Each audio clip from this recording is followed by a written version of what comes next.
Oh hi, Sawman here, and today I want to show you my ruddy big spear. This is a endgame great spear, and just watch this damage. Boom! AoE fire everywhere. It's not actually fire, it's madness, which is quite deadly. But yeah, I think it speaks for itself. It is, I'm still quite new to this weapon, I'm not going to lie, so I'm struggling to wield it. I have got the stats which like meet its general requirements, but look at that. Just one clean sweep. And the best thing is, it's not too difficult to get. I did have to kind of cheese it to get it, but I'm sure with a little bit of time and effort, you can also do the same. I mean, look at it. It's amazing. I'm just melting them. Literally melting them. Ugh, more fire. But anyway, if you want to know how to get this, stick around and I'll talk you through. Now, I'm not going to sugarcoat this. This is quite a long and treacherous journey, so I don't think you're going to be able to get this once you're like fresh out of the spawn point. But you want to make your way all the way up to the grand lift of Dectus. And from here, you can make your way up the back of the mountain all the way up to the church. Now, it's kind of hard to get here because there's this big giant glowy ball which is going to damage you, but let me show you. Okay, so I've just started off at the grand lift of Dectus. You want to head out left through the door and then left again once you get straight outside, down the steps. Now the trick to this is you just want to stay on your mount as much as possible. It sounds stupid, but running on a mount is the best thing you can do. You can avoid everything. You want to head up the hill.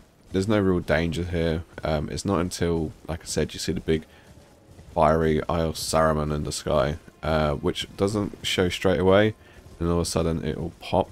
I've not actually been up there yet. I probably should try and kill it or something. But what you want to do is just hide behind the rocks while it's going on.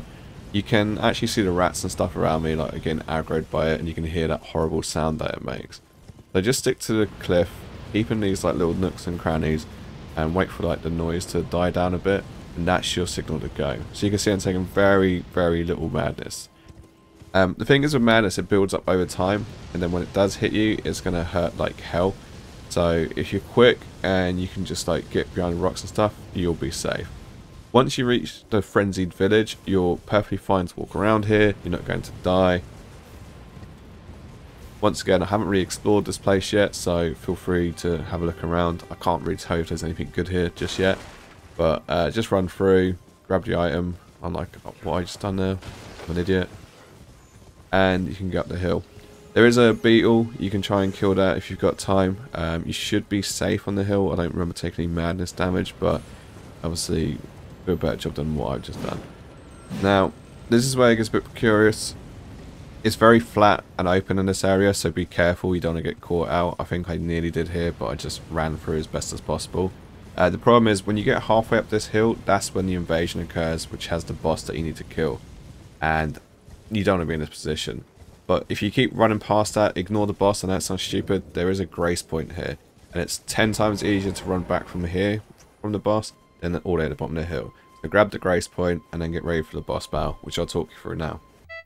So I actually did this fight live on my Twitch, shameless plug, and I did die quite a few times. Now, the boss isn't too hard. I think if you're going to be a ranged sorcerer or something along those lines, you're going to have an easier time. For me, I just kept getting my timings wrong, you know, I kept getting low health, but I still managed to die.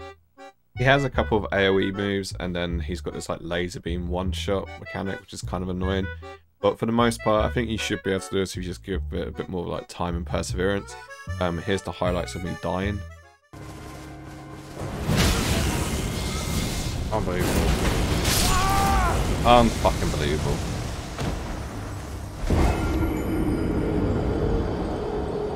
It's like you lose concentration the more you fucking die, like you just get more and more brain dead. Jeez, come on. Right, you do your little madness. Oh, fucking hell! He just laser beamed me, he fucking laser beamed me. Ah, he just fucking like Cyclops me from fucking X-Men. Fuck. It hurts so much. Because I just want to be good. In a truly heroic fashion, I called upon my friend to help, and essentially he acted like a tank while I put down the damage. I kind of by this point knew the moves that he was going to do, so it did make the boss like 10 times easier. But it went from being really difficult to just super easy. So if you got a friend, cheese it, like that, avoiding laser beams and everything. If you don't have a friend, I guess you're just gonna have to get good. I'm sorry, but there you go. He's now dead, and I can't tell you how many times I've died on this boss, and yeah, easy peasy. So to answer some popular questions from the last video, yes, you can dual wield spears. Even though it's a great spear, you can hold it and another one. I don't know why you would, but cool. Interesting build. You can sort of shield it, which is really cool. So you can be like a paladin. One thing to note about madness is the more you hit him with it, the more it builds up.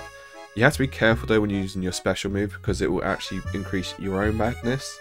And if that gets too full, you're going to take a lot of damage. It's sort of like running like a bleed build, and the fact that you can do this like damage over time to them. So I think it's really good. It's really powerful and it's got potential. It's just about getting used to the actual build itself. For me, I'm probably going to try and run it more and more. I like the idea of having like a status effect I can put on enemies. I think it would actually be really good in PvP, to be honest. I think that's probably going to be quite a meta thing to do. Bleeds and all sorts of statuses. So yeah, I think that kind of concludes the video. If you do have any questions, just comment below. But hopefully you can get the spear with a lot more ease than I did and enjoy. Anyway, see you in the next one. Peace.